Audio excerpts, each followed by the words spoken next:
Here at Rangakshetra, we see a sacred display of Sri Chaitanya's footprints. In later years, the devotees established 108 such milestones at the original stops on Chaitanya's South Indian tour. After reaching this temple at Kanyakumari, or Cape Comorin, the southernmost point of India, Chaitanya turned back for Jagannath Puri.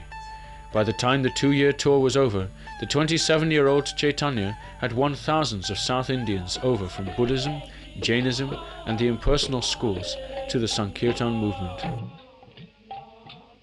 By this time, Chaitanya was so well known that even the king of Puri, Maharaj Prataparudra, joined the Sankirtan movement.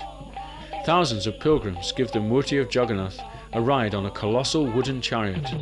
Chaitanya performed many famous miracles during these festivals. On one occasion, the huge crowd was somehow unable to pull the chariot. Maharaj Prataparudra called for all the powerful wrestlers and elephants, but still the cart would not budge. Then Chaitanya stepped forward, put his head to the chariot and pushed it forward without assistance. After the South Indian tour, Chaitanya travelled west to re-establish Vrindavan, the district of Krishna's birth, as a place of pilgrimage for all Vaishnavas. There, Lord Krishna had sported as a youth, but the holy places connected with Krishna's life needed excavation. It is said that while walking to Vrindavan, Chaitanya chanted and danced almost constantly and displayed miracles. This painting depicts Jharikanda forest, where tigers, elephants, monkeys and deer joined the chanting and dancing Chaitanya. In Vrindavan, Chaitanya personally discovered many of the original places of Lord Krishna's childhood activities. This beautiful temple, known as Madan Mohan, was erected 450 years ago by Chaitanya's close disciple Sanatan Goswami. Sanatan was one of the 6 Goswamis whom Chaitanya was to entrust with the mission of redeveloping Vrindavan as a holy place of pilgrimage. Chaitanya directed the 6 Goswamis not only to establish temples, but also to write voluminous works on Bhakti Yoga. The 6 Goswamis are notable instances of Chaitanya's policy of accepting disciples from any religion, caste or age group. Sri Chaitanya Charitamrita describes that Rupa and Sanatan Goswami had been ministers in the Muslim government in Bengal. Raghunath Bhatta and Gopal Bhatta Goswamis joined Chaitanya as youths.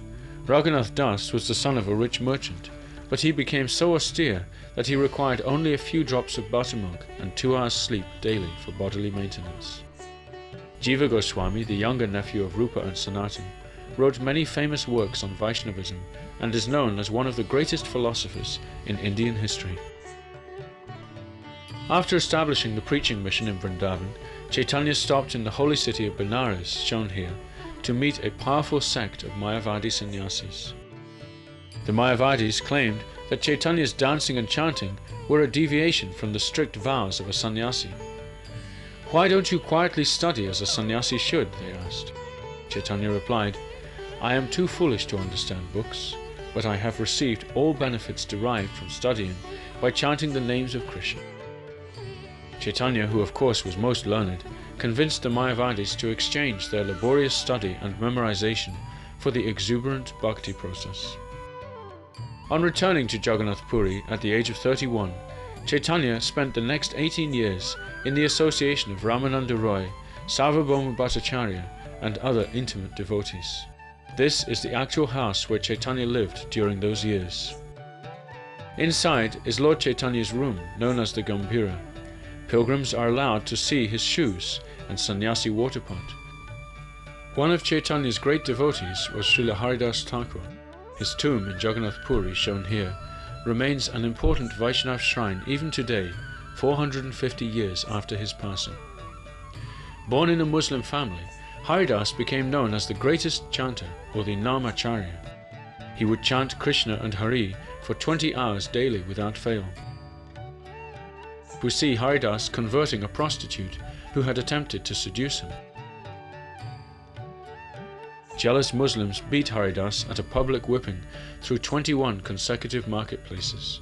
Throughout the ordeal, Haridas chanted Krishna, Krishna, and he felt the vicious blows as soft caresses. In Puri, Chaitanya experienced vivid mystical visions that followers consider to be the highest expression of love of God. On some occasions, Chaitanya not only witnessed transcendental visions, but also personally entered into them. Once, while immersed in spiritual trance, Chaitanya imagined that a sand dune had become Vrindavan's Govardhan Hill, where Lord Krishna once tended cows. He then had a vision of Krishna walking on the hill and ran up the dune to get a better look. Chaitanya saw Krishna surrounded by Vrindavan's milkmaids, about to enter a cave with Radha. It seemed that the milkmaids were asking Chaitanya to collect flowers for the divine couple. Just at that moment, Sri Chaitanya awoke from the trance. He greatly lamented the sudden loss of this sublime transcendental vision. Here, in Puri, we see Sri Chaitanya's beloved deity, Lord Jagannath. Chaitanya continually worshipped Jagannath until passing from this world in 1534. Back in Mayapur, Sri Chaitanya's birthplace, we see a memorial temple constructed in the late 1800s by Sri Bhaktivinoda Thakur, a descendant in Chaitanya's disciplic line. Constructed in the early 20th century, this temple houses the Mayapur branch of the Gaudiya Math mission, a Chaitanya movement spread throughout India 70 years ago by Bhaktivinoda's son, Bhaktisiddhanta Saraswati Thakur. More recently, the International Society for Krishna Consciousness has erected this new temple and guest house near Chaitanya's birth site. ISKCON, a worldwide Sankirtan organization based on the teachings of Sri Chaitanya, was founded by Sri A.C. Bhaktivedanta Swami Prabhupada, Bhaktisiddhanta Saraswati's disciple, and thus the most recent descendant in Sri Chaitanya's disciplic line. Devoted Vaishnavas regularly pilgrimage to Mayapur for religious festivals associated with Sri Chaitanya, their foreheads marked with a traditional Vaishnav symbol called tilak. Here, members of the International Society for Krishna Consciousness chant and dance at Chaitanya's birth site. While here, other devotees in India perform congregational chanting exactly as Sri Chaitanya taught it 500 years ago. The mystic saint Chaitanya lives on as the originator of one of the most active currents of modern Hinduism, known by scholars as Gaudiya Vaishnavism. Through devotion to Krishna, Chaitanya brought about significant changes in the course of India's philosophical and social development.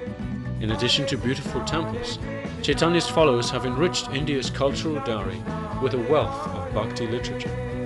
For further information about the life and teachings of Lord Chaitanya, viewers are requested to read Sri Chaitanya Charitamrita by His Divine Grace A.C. Bhaktivedanta Swami.